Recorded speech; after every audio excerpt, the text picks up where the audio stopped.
At a starting price of £379, this ultra-thin premium feel tablet fills a gap in the Android market, putting itself head-to-head with Apple's iPad 9.7. And if you don't mind Android's tablet optimization pitfalls, could this tablet be the one for you? I'm Paul, this is Snappy-Tech, and this is our review of the Samsung Tab S5e. First, let's get the specs out of the way. The Tab S5e has a Snapdragon 670 processor, two storage variants, one with 4GB of RAM and 64GB of storage for £379, and the other with 6GB of RAM with 128GB of storage for £439. Both have 4G variants, which is an extra £50, as well as supporting up to a 512GB microSD card. On the bottom is a USB Type-C port to charge this 7040 mAh battery.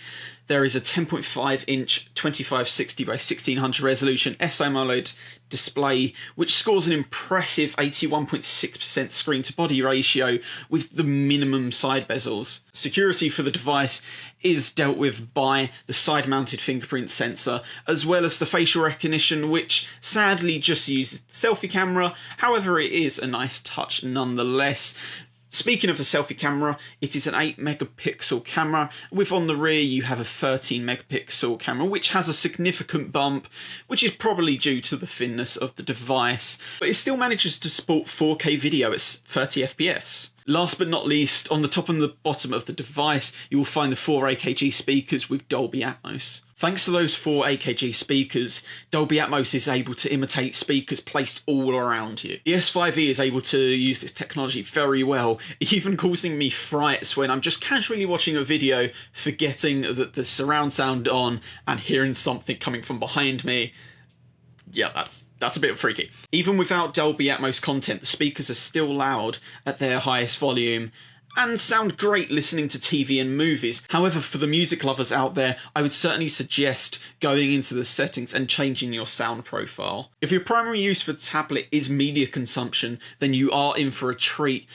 The audio is of course amazing, but without this you do still have an SAMOLED screen, which has no HDR support, which is a little bit weird, but I will take it because the SAMOLED screen is beautiful and proves why so many companies decide to use Samsung as their display manufacturer. With sufficient brightness and outstanding image quality, the screen gives the S5e a large boost over its competition that are still stuck on LED displays. Between the amazing display and the immersive audio, it gives you a great media consumption experience. When you're using the device for long periods of time, such as watching a movie, binge watching a show, you do need a device that is easy to hold. At 5.5mm thick and 400 grams in weight, this is remarkably light and thin to hold. It's thinner than both the iPad Air and the iPad 9.7, as well as over 50 grams lighter than both of them. This culminates in a very great experience to hold the device,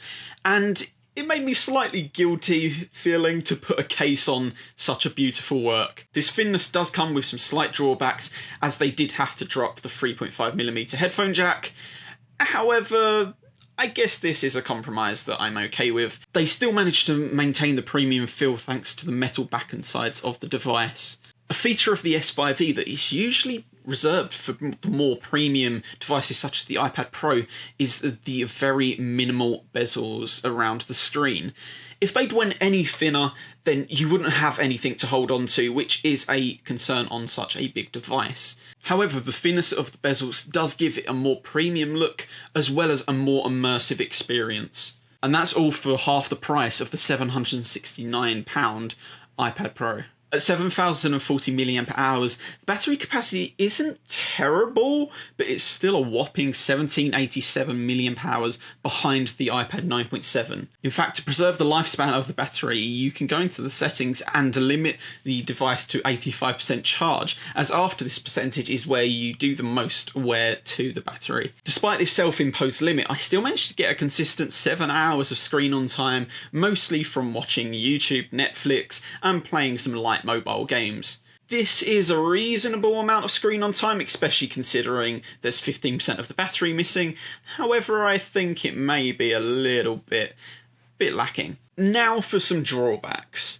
As I mentioned, you can get a physical keyboard which attaches to pins on the side. However, you can only get one from Samsung, and that is a whopping £120, which is quite a lot. And currently, as of recording this video, they're out of stock.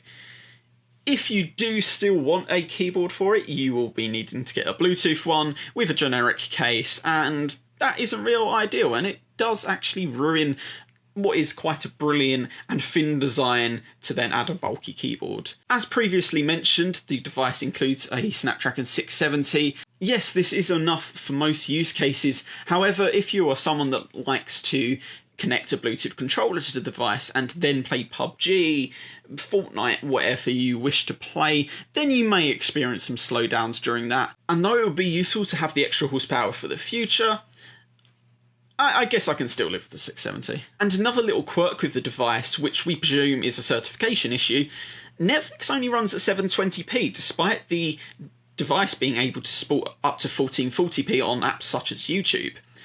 We know Netflix doesn't support 1440p as it goes straight from 1080p to 4K. However, it's slightly strange that they haven't certified it for 1080p still. However, this issue isn't too bad. 720p still does look beautiful, and on a smaller screen such as this, most people probably wouldn't notice. Despite the non-flagship processor, the Samsung Tab S5e can keep up with most of what you can throw at it, and for £379 or £439 if you want the 6GB of RAM, 128GB variant, you get a device that offers beautiful and immersive media consumption, and does so for a reasonable amount of time. There may be cheaper tablets on the market, but the Tab S5e brings in high build quality and beautiful screen with minimal bezels that you would expect at far higher price tags, warranting the extra cash that you pay for the £200-300 tablets currently available to us. The device may not be perfect, and it may not be as fast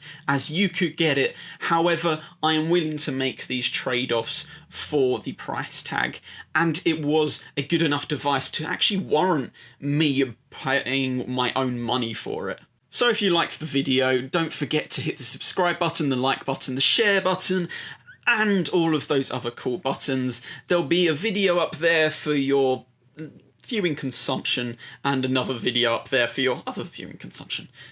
And until next time, I've been Paul, and peace out.